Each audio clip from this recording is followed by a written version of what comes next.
Et mon cher Georges, les réseaux sociaux se sont évidemment affolés pour détourner le geste d'hier soir, le geste malheureux, c'est le moins qu'on puisse dire, de Pat Evra. Ouais, c'est vrai que des fois les réseaux sociaux c'est pas terrible, mais pour ce genre de truc, c'est souvent assez riche, les gens sont assez inspirés. Regarde, Patrice Evra qui met un high kick à Ronda Rousey, c'est du MMA, qui met le même coup à Vladimir Klitschko. On n'a pas le droit. Il a pris la place d'Anthony Joshua, effectivement. On n'a pas le droit en boxe, normalement. Regarde, là c'est tout à fait crédible, hein. En Bruce Lee, Kung Fu Evra. Tu sais que c'est lui qui nous avait fait gagner l'Euro 2000 en fait. Hein. C'était pas David Trezeguet. Ah oui. Eh non. Je pensais que c'était Trezeguet. Ouais. Regarde, alors, on s'est aussi inspiré des meubles. Tu vois, pour tenir ton téléphone. Et en fait, on s'est trompé. C'était pas Servir de violence, c'était de la danse. Bah oui. C'est tout simplement de la danse classique pour Patrice Evra. Alors bon, là on se marre, hein, Guillaume, mais. En fait, c'est marrant de détourner ce coup de pied.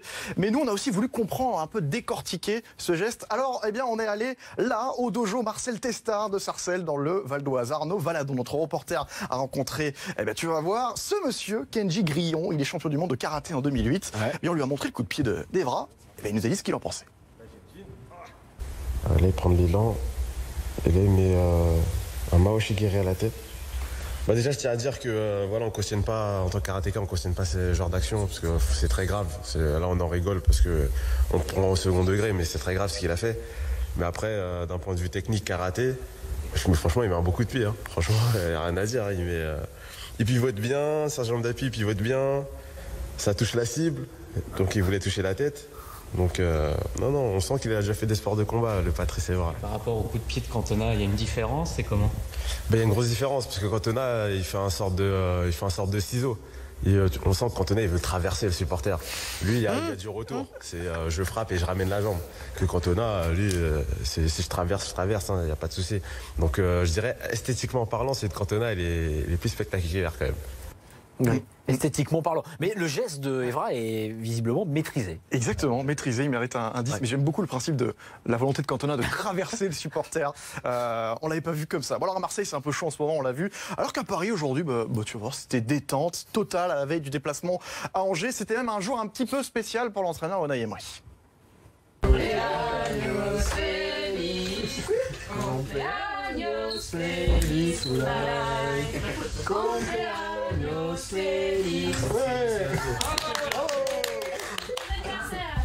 C'est 5. Voilà l'anniversaire de Unai Emery. Tu sais qu'il nous a menti les yeux dans les yeux, Unai Emery. Il n'a pas 35 ans, il a 46 ans. Un homme qui est capable de mentir sur son âge, qui sait sur quoi il peut nous mentir. C'est pas bon signe.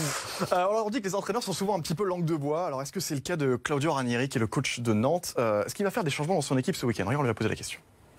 Oui, peut-être que je vais changer beaucoup de choses. Peut-être que je continue comme ça. Ok? Je ne vais dire rien.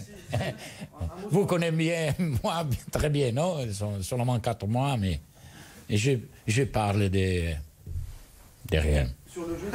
Voilà. C'est bien enfin un coach qui assume le fait qu'il n'y a rien en conf, quoi. Voilà. Ouais. Dans toutes les conférences de presse. Tiens, un supporter s'est moqué de Patrice Evra pendant l'échauffement. Regarde, un supporter qui se moque des joueurs pendant l'échauffement, mais là c'est plutôt un peu plus léger. Regarde, ce sont les Kaiser Chiefs en Afrique du Sud. Regarde, ce supporter un petit peu bedonnant.